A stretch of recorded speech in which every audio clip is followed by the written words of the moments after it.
Hello, hello. How's everybody doing today? I am excited. We just got our plants delivered, and I have been waiting and waiting and waiting and researching to get my backyard done. I don't know anything about plants. I actually know how to kill them very well. So hopefully, once they're in the soil, Mother Nature will take over and prevent me from killing them. So that's what's been going on in my house, in my life, besides the 3 hours I spent this morning. In my art journal, I just completely got lost. I was following along Tracy Weinzapfel's morning meditation, where she does this watercolor background and doodles over it, and I just got completely lost. And I looked up, and it was 3 hours later. It was already 11:30. So I'd shared that in my Facebook group this morning, what I had created. Let me see if I can share that here with you. So this is my watercolor journal, and this is just something that it's for fun. It's nothing serious. It's just something that I play in. There was this phase last year when I had started doing these snow people, no sketches involved, just kind of randomly just making them. It was fun, and it was, I can see, quite a phase. And this was for my daughter's birthday in April, so it must have lasted till April. We started way back in December, I think, and lasted till April, but that was fun. And then I'd taken this journal with me to Tahoe and just painted some leaves, some roses. As you can see, it's just watercolor practice, just trying out different kinds of watercolors, inks and pans and all of that good stuff. And then trying to do realistic still life, which this was a disaster. And then I kind of turned it around. So yeah, it's just my fun watercolor journal in which I just make whatever pleases my heart in the moment. Nothing fancy, nothing extravagant, just quick watercolor studies. Up until I turned this page, these were quick watercolor studies. And then this happened this morning, and I was just lost in this beautiful world of flowers. And I did end up using, so I used my acrylic inks. I used the Corinne watercolor brushes.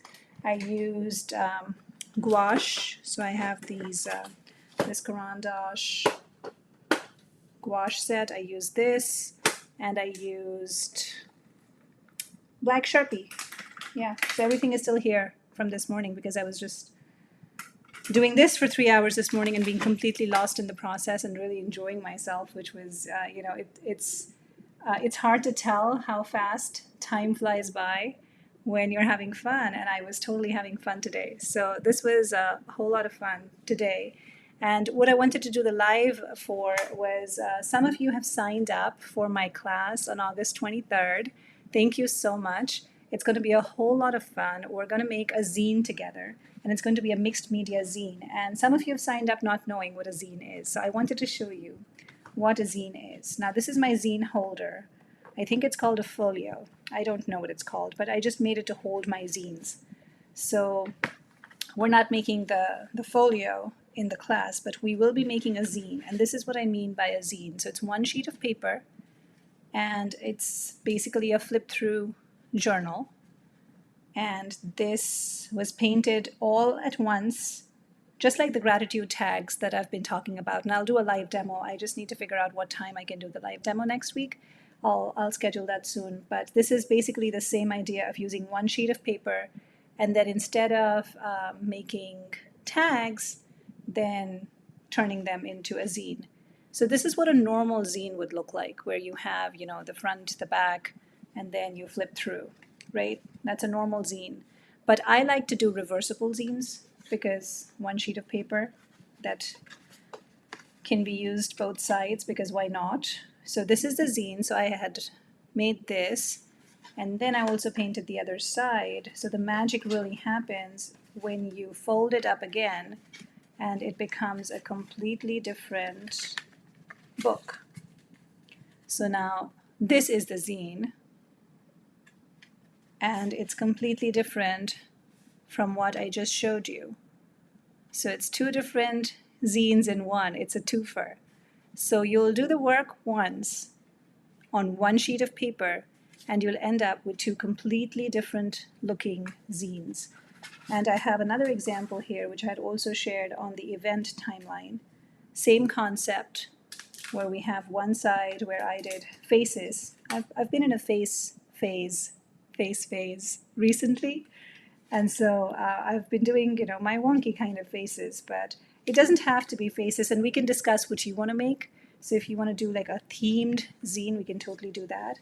And again, when you open this, you can see it's all just one sheet of paper.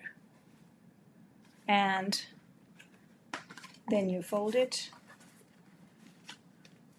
and then you get a completely different look. And this is all a lot of different kinds of textures and collaging. And let me see if you can see, like this is a gel plate print from which I've done a die cut. So this is the negative part of that. Lots of glitter, glitz, drama, intrigue, things that you notice as you look through. Duralar alcohol ink painting, lots of mixed media stuff and collaging and writing and scribbling, and how my style is normally, just being organic, being in the moment and seeing what comes. So that's what a zine is. So if you haven't signed up, I would highly encourage you to take advantage of the discount. You get a discounted price until August 17th, so 5 days from now. And then it's only limited to 40 spots. So I'm limiting it because I want to have an interactive session and I want to be able to respond to comments and questions while we're crafting together. So it'll be a whole lot of fun, and I hope that you will join me there. And also, if you don't already follow Tracy Wines-Apfel, please do. She's an amazing human being, a very, very kind, fun, just funny, and very, very talented person. And she really has been my light in the darkness that I was in a couple of months ago. So I highly encourage you to go follow her, show her some love, and if you already know her, say thank you to her for being her. So I appreciate your being here, and I hope to see many of you on August 23rd, where we can make zines together. And let me know if you have any questions about the zines. I'm happy to answer.